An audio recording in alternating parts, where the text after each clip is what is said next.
चक्रवर्ती राजा था। वो सदैव जयमंदिर गाया करता था। उसकी स्त्री कमल किशोरी वाले प्रमुखा भरत सिंह राम की नदी पर तट पर सत्यनारायण के व्रत को कर रही थी। उसी समय एक बनिया वहां आया। बारिश के बाद एक ढंग से परिपूर्ण नाव को नदी के तीर पर लगाकर तट पर पहुंचा। कथा को सुना।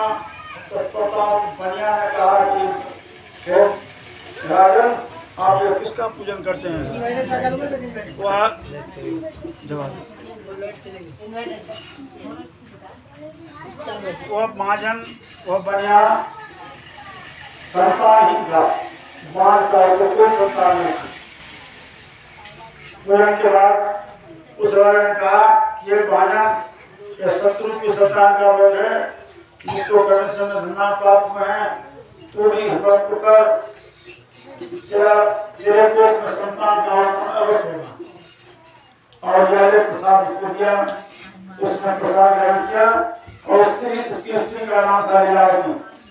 अपनी स्त्री लीलावती के लिए प्रसाद लेकर घर आया और संकल्प किया कि हे भगवान, जब भी हमारी पत्नी का कोप भरेगा, हम भी सत्यनारायण के व्रत को अवश्य करेंगे। उसने संकल्प किया और प्रसाद अपनी स्त्री लीलावती को खिलाया।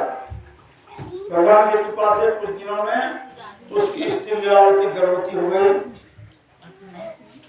10 महीने बीतने के बाद एक कन्या का जन्म हुआ, जिसका जात कर्म नाम संस्कार करके उस कन्या का नाम कलावती रखा।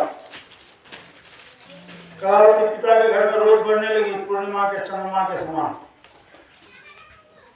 बढ़ते बढ़ते बढ़ते बहुत बड़ी हो गई, विवाह हो गया। उसके पति ने कहा कि महाराज, आपने जो संकल्प लिया था कि हमारे घर कोई संतान जन्म लेगा तो संतान व्रत को करेंगे। आज कलावती जन्म लेकर विवाह हो गई है, मगर आपने अब तक इस पूजन को पूरा नहीं किया। तो कन्या ने कहा लीलावती, अब इकट्ठे कलावती का विवाह होगा, उसमें भगवान का पूजन कराएंगे। ऐसा कहकर कन्या दूत को नगर में भेजा। बोला कि जाओ, हमारे पुत्री कलावती के लिए विवाह वर खोज कर ले आओ। और दूत गया। एक नगरी में जाकर एक बनिक पुत्र को लेकर साधु के पास गया। साधु सुंदर गुणयुक्त लड़के को देखकर अपनी कन्या कलावती का विवाह उसके साथ कर दिया और उस अपने दामाद को घर जमाई रख दिया। मगर बेटी का विवाह के समय में भी वो सत्यनारायण के व्रत को करना भूल गया, उसने नहीं किया। इससे भगवान असंतुष्ट हो गए। एक दिन वो अपने दामाद को लेकर नाव को धन से परिपूर्ण वाणिज्य को जा रहे थे। भगवान ने उन्हें सलाह दिया कि जाओ नहीं, तुमने हमारी अवहेलना की है, तुम पर बहुत बड़ा भारी कठिन दुख पड़ेगा। ऐसा कहकर भगवान पर ध्यान हो गए। इधर भगवान का प्रकोप देख लीजिए, उसकी माया देख लीजिए। जब एक राजा का विजय था, उस राज दरबार के आगे सामने एक नदी था, नदी बह रही थी। जब बनिया नाव लेकर वहां पहुंचा तो संध्या सूर्यास्त हो गया। तो बनिया ने सोचा कि बगल में राज दरबार भी है, इसी नदी के किनारे नाव लगाकर रात को विश्राम कर लिया जाए। फिर तुम लोग किधर किधर सुन लेना। भगवान की जय। तो उसी समय नदी के किनारे नाव को लगाया और भगवान की लीला देख लीजिए। उसी दिन राजा की रात को चोरी हो गई।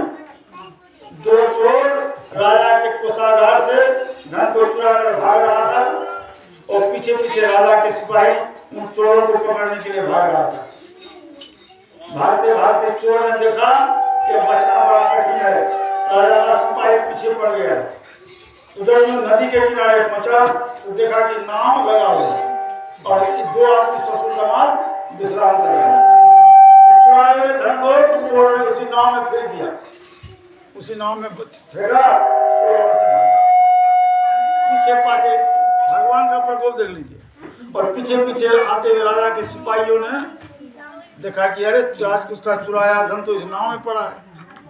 चोर तो चला गया और उसी दोनों ससुर दामाद को चोर समझा और उसी को पकड़कर राजा ले जा करके कारागार में बंद कर दिया। इति श्री सत्यनारायण व्रत अवतारिका चतुर्थ अध्याय समाप्त। बोले श्री सत्यनारायण भगवान की जय।